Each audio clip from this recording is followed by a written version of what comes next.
Baie welkom aan elkeen wat via Facebook of YouTube na ons uitsending kyk. Net so 'n inleidende opmerking of twee. Hierdie boodskap is fisies in die kerk by ons gemeente NG Kempton Park Oos gelewer nou Sondag die 29ste Maart. Daar was ook 'n diens op die internet beskikbaar, maar hierdie is die diens wat fisies in die kerk gelewer is. Ons beskou hierdie diens as aanloop tot ons Paasnaweek en ons hele Paasnaweek program, en daarom word dit ook hier op die internet geplaas. Let asseblief op die ander byeenkomste wat ons reg deur die loop van Paasnaweek ook het, en natuurlik is die almal vir wie dit fisies moontlik is, baie welkom om die geleenthede by te woon. Nie al die geleenthede sal opgeneem word nie, omdat daar 'n baie groot komponent van sang en musiek is wat deel vorm van die dienste, maar daar sal meer as een boodskap wees wat wel uitgesaai word, ook met die geleentheid om nagmaal te gebruik. Mag jy almal 'n baie geseënde en baie spesiale Paastyd beleef.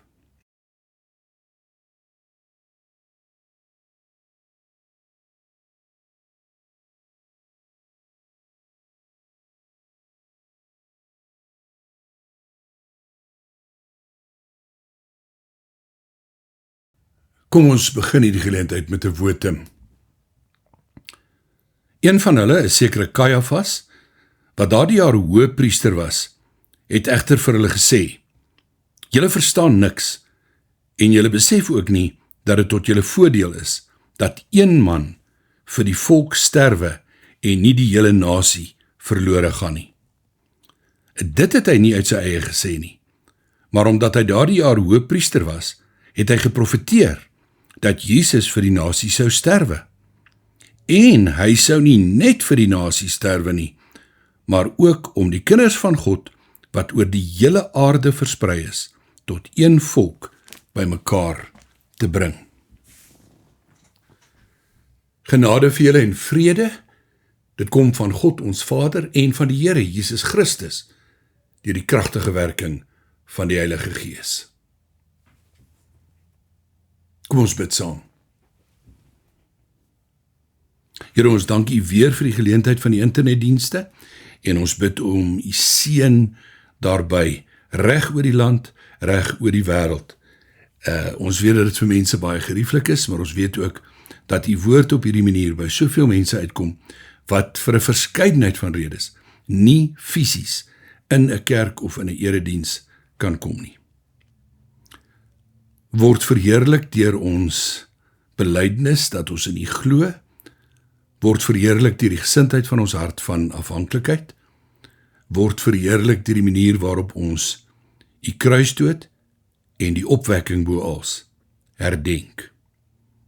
Leer ons ook uit die skrif asseblief om 'n perspektief te kry oor aspekte rondom die gebeure van die kruisiging, wat nie altyd vir ons so duidelik is nie, omdat ons 2000 jaar daarvan verwyder is in tyd. Kom deur die Gees en leer en lei ons asseblief. Amen. Ek wil graag stil staan by twee aspekte van die aanloop tot die kruisiging. Die eerste is die vraag: waarom wou die godsdienstige leiers in die tyd van Jesus doodmaak? Want ons moet baie goed besef, dis die Joodse godsdienstige leiers en die volkshoofde wat Jesus wil doodmaak, nie die Romeine of die Romeinse regering nie. Waarom? Tweedens, wil ek ons moet kyk en nadink oor die ongewone, eintlik omgekeerde verloop van die regsproses. In 'n eerste hoofpunt, kom ons begin by die tweede punt. Wat bedoel ek met die omgekeerde verloop van die regsproses? 'n Normale, gewone, bekende, logiese verloop vir enige regsproses sou die volgende aspekte behels. Heel eerste sou daar 'n oortreding moes wees. In hierdie geval, wat uiteindelik op die kruisiging uitloop, daar sou 'n oortreding moes wees wat die dood verdien. Tweedens sou daar 'n behoorlike ondersoek moes wees na die beweerde oortreding. Derdens, na die ondersoek, sou daar 'n verhoor plaasvind. Vierdens, sou dit dan uitloop op 'n bevinding skuldig of onskuldig, en dan eers as daar 'n skuldig bevinding was, sou daar in die 5de plek oorgegaan word tot 'n vonnis of 'n straf, in die geval van die kruisiging die doodstraf wat opgelê is. Nou met Jesus werk dit anders en die hele regsproses is eintlik op sy kop gekeer. Wat was die eerste stap? Die eerste wat hier gebeur het, is dat die godsdienstige leiers, saam met hulle die volkshoofde, het beplan om Jesus dood te maak. Hierdie hele aangeleentheid begin nie by 'n oortreding nie. Dit begin by die beplanning om Jesus dood te maak. Ek lees dit uit Matteus 26 vers 1 tot 5. Mens kan dit op 'n hele paar plekke in die evangelies lees. Nadat Jesus oor al hierdie dinge klaar gepraat het, het hy vir sy disippels gesê, julle weet dat dit oor 2 dae Paasfees is. Dan word die Seun van die Mens oorgelewer om gekruisig te word. In daardie tyd het die priesterhoofde en die familiehoofde van die volk bymekaar gekom in die woning van Kajafas, die hoëpriester.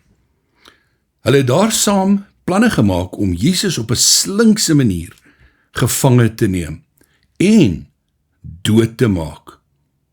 Hulle het egter gesê, nie op die fees nie, sodat daar nie oproer onder die volk kom nie. Baie belangrik is dat die besluit om Jesus dood te maak is klaar geneem en dit is eintlik die begin van die regsproses. Volgende, dan soek hulle na, soos hulle sê, 'n gepaste geleentheid. Want onthou nou, hier's 'n geweldige klomp mense in Jerusalem bymekaar vir die viering van die Paasfees. En mense se gesindheid oor Jesus verskil en hierdie Joodse leiers is bang dat as hulle op die verkeerde tyd en plek vir Jesus in hegtenis neem, gaan daar moeilikheid kom, daar gaan opstand kom.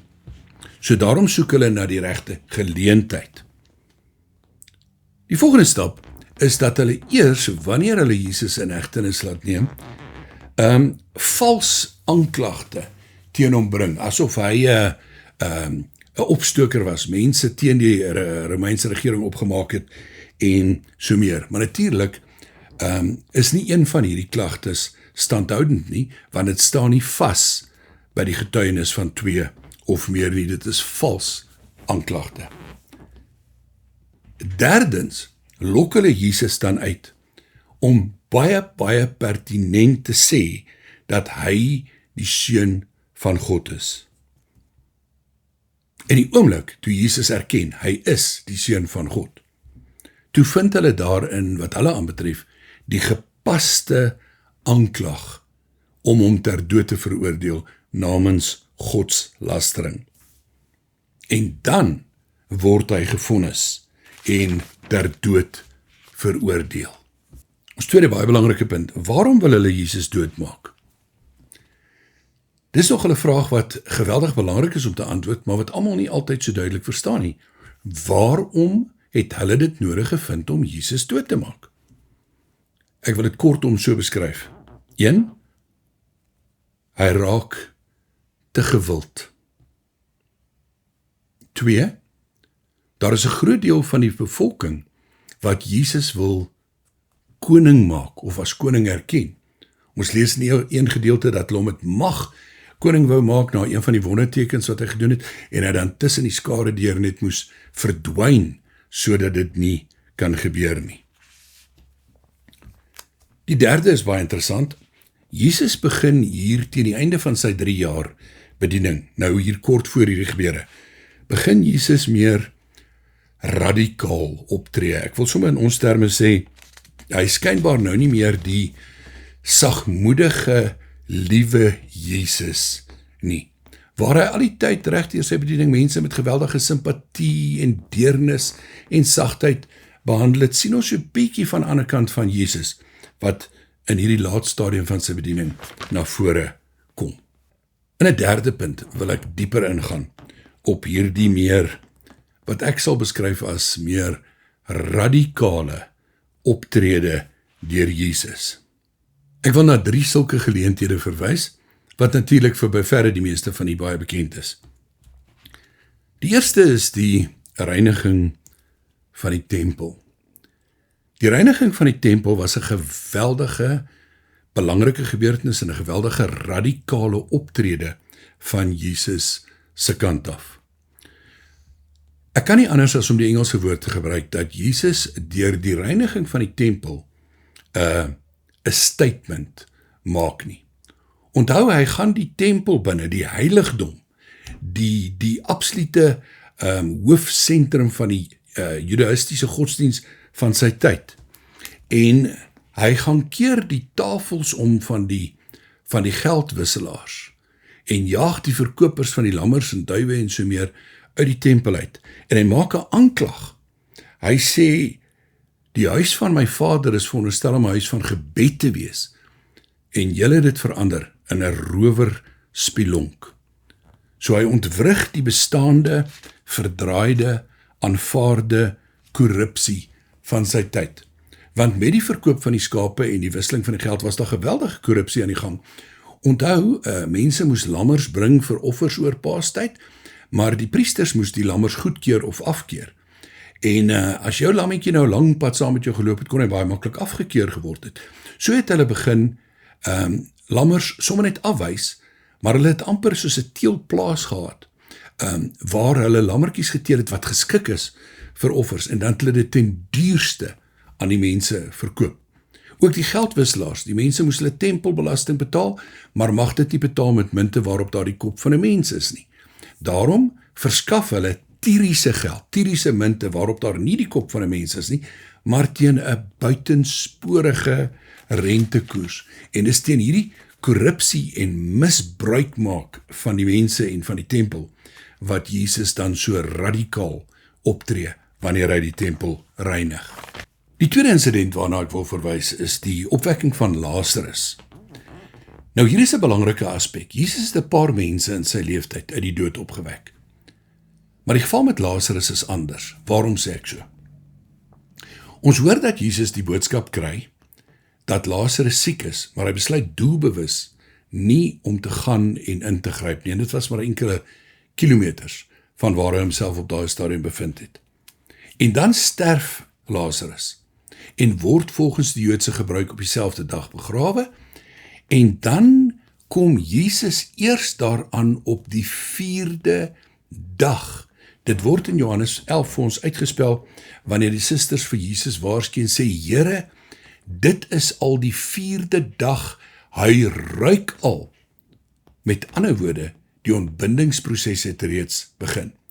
Nou waar mense van die tyd nog sou redeneer, dat daar nog 'n verbinding weer tussen siel en gees en liggaam kan wees, binne 3 dae as iemand miskien in 'n koma was, of 'n skyndood, of wat ook al, verval al hierdie argumente nou, want dit is die 4de dag, en die ontbindingsproses het begin, en ek wil dit typeer, as dat ons hier van Jesus se kant af eintlik 'n soort van 'n doelbewuste magsvertoon kry. Hy bid ook voordat hy Lazarus uit die dood uitroep, en hy sê, Vader, ek bid tot U, ek weet dat U my altyd hoor, en dat U vir my gee wat ek vra. So hy bevestig die verbintenis tussen hom en die Vader doelbewus, en dit was 'n radikale ding om te doen.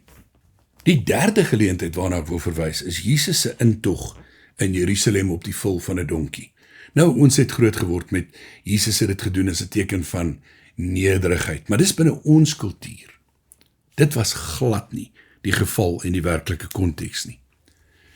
Die feit dat Jesus Jerusalem binne gaan op die vul van 'n donkie is van sy kant af 'n verklaring van sy koningskap, want dit berus op 'n Ou Testamentiese teks. Jou koning kom na jou toe en hy ry op die vul van 'n esel.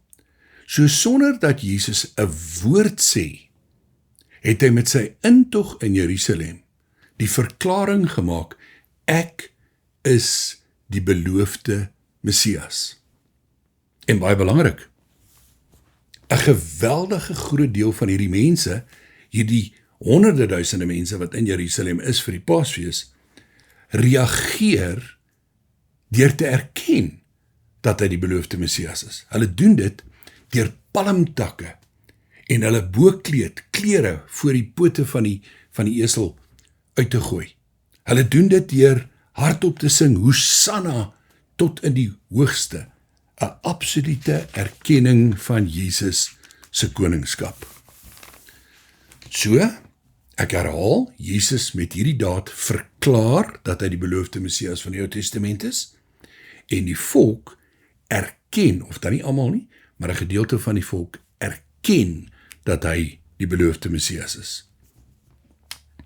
Dit bring ons by die 4de punt. Wat is die eintlike probleem vir die godsdienstige leiers? Ek wil dit kort so opsom. Hulle leef in 'n stabiele verhouding met hulle Romeinse oorheersers. Onthou hulle het die Romeine gehaat. Hulle haat dit dat hulle aan hulle onderdanig moet wees. Hulle haat dit dat hulle aan hulle belasting moet betaal en so meer. Maar hulle leef tog in 'n stabiele verhouding. Jy kan dit amper beskryf as 'n simbiotiese verhouding waarin daar vir albei voordeel is. Wat was die voordele na beide kante toe? Die Romeine wil vrede in hierdie provinsie hê. Nie net in die stad Jerusalem nie, in die hele provinsie. Hulle wil vrede hê, hulle wil mense hê wat maklik regeerbaar is.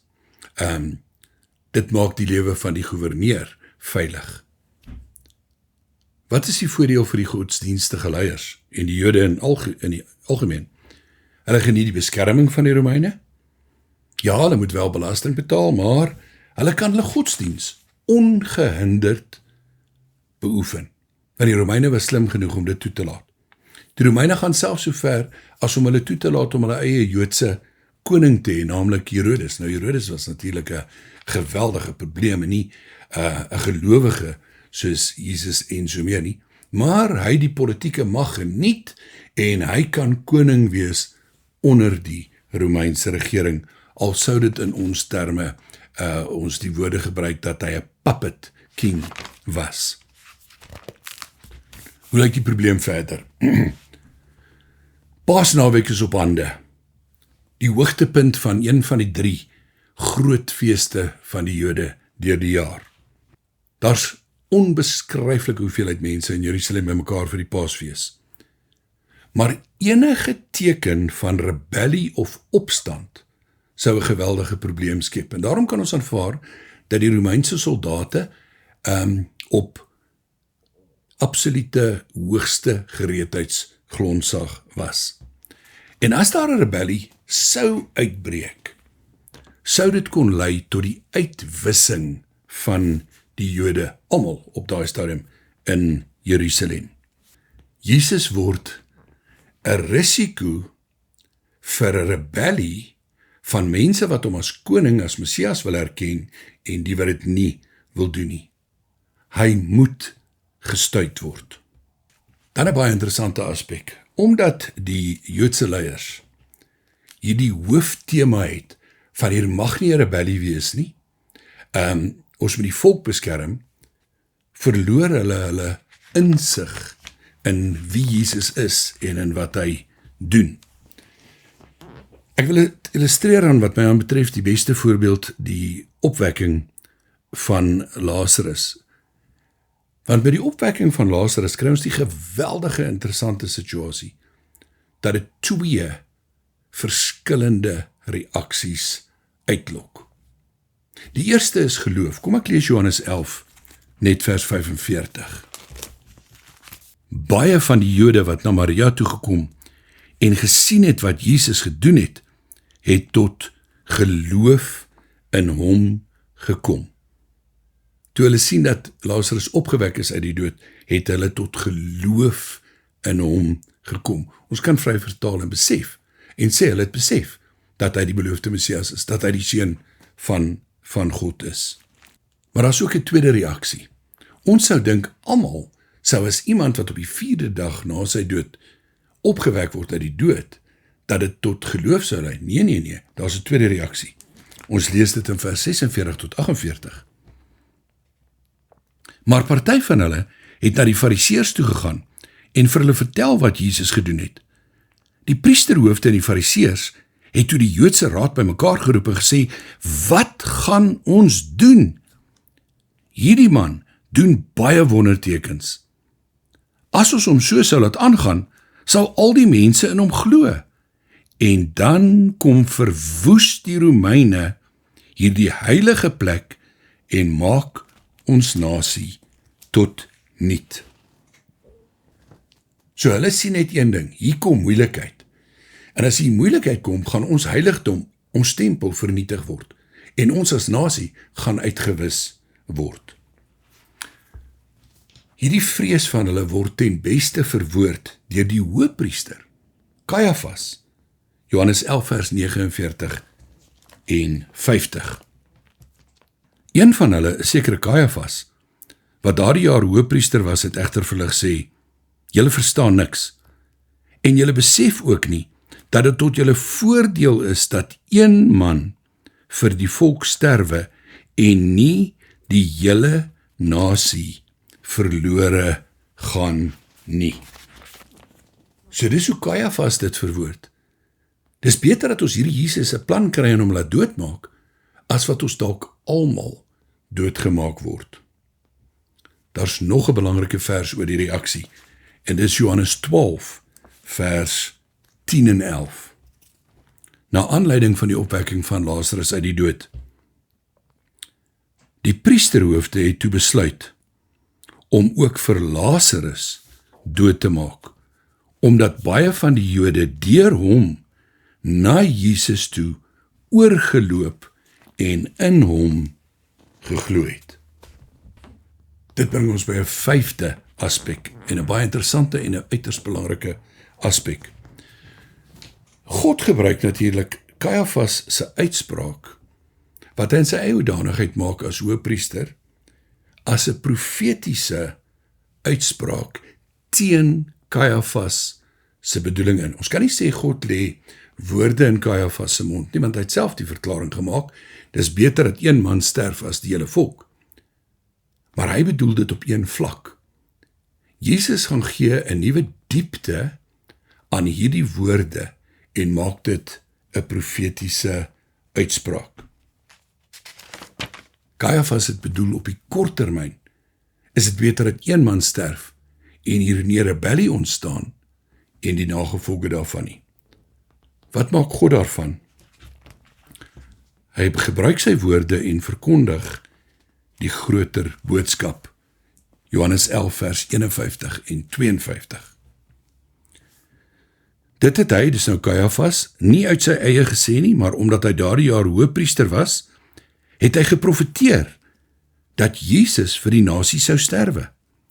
En hy sou nie net vir die nasie sterwe nie, maar ook om die kinders van God, wat oor die hele aarde versprei is, tot een volk bymekaar te bring.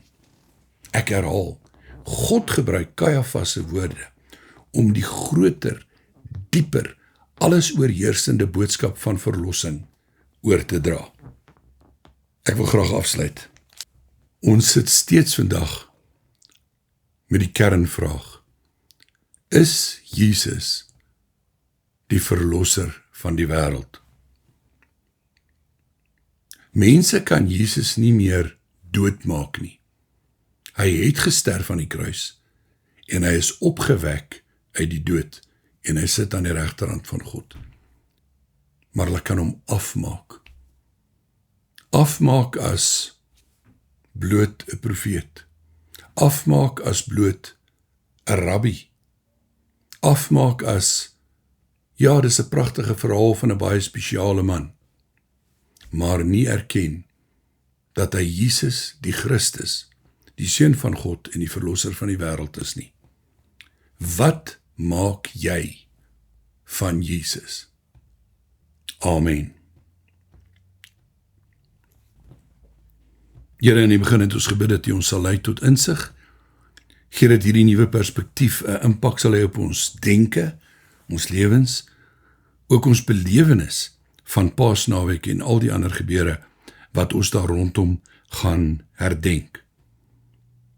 Ons bid vir die herdenking van Paasnaweek in ons eie gemeente, dat dit geseënd en vrugbaar sal wees. Maar ons bid ook daarvoor, reg oor die wêreld, vir hierdie verkondiging van die kernboodskap, dat U die verlosser van die wêreld is. Seën daardie bediening asseblief, deur die werking van U Gees. Ons bid dit in afhanklikheid van U, hoor ons asseblief. Amen. Die genade van die Here Jesus Christus, die liefde van God ons Vader, en die seënende, lerende teenwoordigheid van God die Heilige Gees, bly by jou. Amen.